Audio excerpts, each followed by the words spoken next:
Hi friends, ఈరోజు నేను బొబ్బర్లతో గారెలు వేస్తున్నానండి. ఆల్రెడీ నేను బొబ్బర్లతో దోశ చూపించాను, ఇప్పుడేమో గారెలు చూపిస్తున్నాను. మనం చక్కగా 2 విధాలుగా యూజ్ చేసుకోవచ్చు. ఇది మంచిదన్నమాట, బలం కూడా బొబ్బర్లు. ఇదిగోండి, నేను చక్కగా అంతా క్లీన్ చేసేసుకున్నాను, పొట్టు అంతా. ఇది నైట్ నానబెట్టుకున్నాను అండి. మనకి యాక్చువల్ 2 hours ముందైనా సరిపోతుంది. కొంచెం జీలకర్ర, అల్లం, 3 పచ్చిమిర్చి, కొంచెం సాల్ట్, 1 స్పూన్ సాల్ట్ సరిపోతుందండి. నేనైతే 1 గ్లాసున్నర పప్పు తీసుకున్నాను, పెద్ద గ్లాసు. అంటే 1/2 kg అంటారు కదా, ఆ గ్లాస్ అని కొంచెం అనుకోండి. ఇదిగోండి, సాల్ట్ వేసుకుంటున్నాను. ఇంకా నేను వాటర్ ఏమి యాడ్ చేయట్లేదండి. ఇదిగోండి, పప్పు చూసారా ఎంత చక్కగా నీట్గా వచ్చిందో. ఎందుకంటే అడుగున రాళ్ళు ఉంటాయన్నమాట, ఇది పొలంది పప్పు. సో మంచిగా క్లీన్ చేసుకోవాలి, లేదంటే మనం గారెలు తినేటప్పుడు కరకరలాడుతూ ఉంటాయి గారెలు. సో మంచిగా, ఇదిగోండి చూసారా, వాటర్ కూడా వేయలేదు, ఎంత చక్కగా అయిందో. నేనంతా దీన్ని ఒక గిన్నెలోకి తీసుకున్నాను అండి. దీనిలోకి మనం గారెల్లోకి ఉల్లిపాయ ఎలాగా కొత్తిమీర యాడ్ చేసుకుంటాం, దీనిలో కూడా అంతే. ఒక ఆనియన్, కొంచెం కొత్తిమీర యాడ్ చేసుకుంటున్నాను. కావాలంటే పచ్చిమిర్చి అవి కూడా యాడ్ చేసుకోవచ్చు. నేను ఆల్రెడీ మిక్సీ పట్టేశాను కాబట్టి నేను పచ్చిమిర్చి సపరేట్గా యాడ్ చేయట్లేదు. కొంతమంది ఏంటంటే అల్లం అవి మిక్సీలో వేయకోకుండా ఇలా కట్ చేసి దీనిలో యాడ్ చేసుకుంటారు. తినేటప్పుడు అవి పళ్ళకు తగిలితే ఇంకా బాగుంటుందని చెప్పి.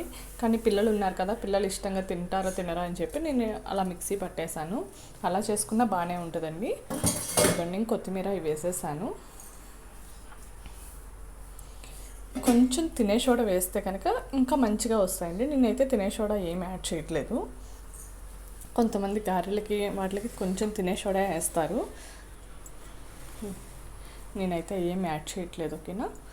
ఇంకా ఈలోపు నేను ఆయిల్ కూడా వేడి చేసుకుంటున్నాను స్టవ్ మీద, ఇంకో కళాయిలో సపరేట్గా. ఇవ్వండి, అన్నీ రెడీ చేసుకున్నాను. నేను వాటర్తో ఇచ్చేసుకుంటానండి.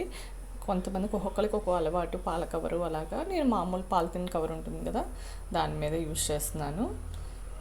ఇవ్వండి, ఫస్ట్ది ఉల్లిపాయ వేసి ఆయిల్ కాగిందలే టేస్ట్ చేసుకుంటున్నా. ఇంకా కవర్ మీద కొంచెం వాటర్ వేసి ఇదిగోండి ఇలా అద్దుకుంటున్నా. యాక్చువల్లీ ఒక చేతిలో ఫోన్ ఉంది, తర్వాత నుంచి నేను మామూలుగా చేసుకుంటా. ఫస్ట్ మీకు చూపిద్దామని చెప్పి మాత్రం అలా చేస్తున్నాను. తర్వాత పిండి తీసుకొని దాని మీద వడలా పరుస్తాం అనమాట, ఇంకా గారె షేప్ వచ్చేటట్టు. ఇదిగోండి, వాటర్తో అద్దుకుంటాము. అలా అని వాటర్ ఆయిల్లో పడితే తులుద్ది కదా అనుకుంటే అలా ఏం కాదండి. మనం కొంచెమే వేస్తాం అనమాట, ఎక్కువ వేయము వాటర్ మరి గారెలోకి. ఇవ్వండి, ఒక చేతిలో ఫోన్ ఉంటే ఒక చేతిలో ఇలా ఉంటే ఇలాగే ఉంటుంది. అదేమో రావట్లేదు. సరే, ఇంకా ఎలాగా వచ్చిందో దాన్ని మళ్ళీ కొంచెం హోల్ చేసి మళ్ళీ వేసుకున్నాను మీకు చూపించడం కోసం. ఓకేనా. ఏమైనా క్లారిటీ మిస్ అయితే ఏమనుకోవద్దు. నెక్స్ట్ నుంచి మాత్రం మంచిగానే చూపిస్తాను. ఇంకా అలాగా మిగతాయి కూడా వేసేసుకున్నాను. ఒక 2 minutes ఆగిన తర్వాత తిప్పుకోవాలండి, వెంటనే తిప్పకూడదు, అప్పుడు గారె విడిల్లిపోతుంది. ఇవ్వండి, కవరు గ్లాస్లో ముంచి వాటర్ అలాగనమాట. కొంతమంది చిల్లులుగా టిష్యూస్ అలా కూడా వేసుకోవచ్చు, ఎందుకంటే ఆయిల్ పీల్చేస్తుంది అలా అనుకుంటే కనుక. నాకైతే ఆయిల్ అంత ఏం పీల్చలేదండి, నార్మల్గానే ఉంది. ఇంకోండి, ఫస్ట్ గారే నేను చేత్తో వేసాను కదా, అది ఫోన్ చేత్తో పట్టుకొని అది అలా వచ్చిందనమాట. చూసారా, అడుగున ఏం అంటలేదు, ఎందుకంటే ఒక 2 minutes ఆగిన తర్వాత తిప్పితే అది మనకి ఆయిల్ పాడవదనమాట. మనం చక్కగా కర్రీస్లో కూడా యూజ్ చేసుకోవచ్చు. వెంటనే తిప్పేస్తే అది ఇరిగిపోయి అంత పొడి పొడిలా అయిపోతాయి ఆ గారెలు, ఇంకా ఆయిల్ కూడా పాడైపోద్ది.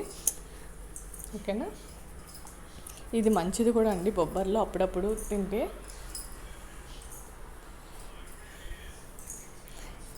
ఎందుకంటే పొట్టుపప్పు కదా, మరి బొబ్బర్లు కూడా పొట్టే ఉంటుంది. అది ఎలా అంటారో నాకు చెప్తారో తెలీదు, దాన్ని ఎక్స్ప్లెయిన్ కోసం. ఓకేనా. ఇదిగోండి, చక్కగా ఇంకా అలా. ఇంకా మా వాళ్ళకేమో దీని కాంబినేషన్ వచ్చి నేను టమాటా పచ్చడి చేశానండి. యాక్చువల్లీ ఈరోజు సాటర్డే కదా, నేను తిననని చెప్పి ఇంకా వాళ్ళకు కూడా అలా టమాటా పచ్చడి చేశాను. కాకపోతే మధ్యాహ్నానికి మామూలే అండి చికెను. కాకపోతే ఇది పొద్దున్న టిఫిన్ కింద వేసాను కాబట్టి అలా. ఇదిగోండి, ఆయిల్ చూసారా ఫ్రెష్గానే ఉంది వేసినట్టు. ఇదిగోండి, టమాటా పచ్చడి దానికి కాంబినేషను. మీకు ఈ వీడియో కనుక నచ్చితే లైక్ చేయండి, షేర్ చేయండి, కొంచెం సబ్స్క్రైబ్ చేసుకోండి. ప్లేలిస్ట్లో కొంచెం వీడియోస్ ఉన్నాయి, చూసి పెట్టండి.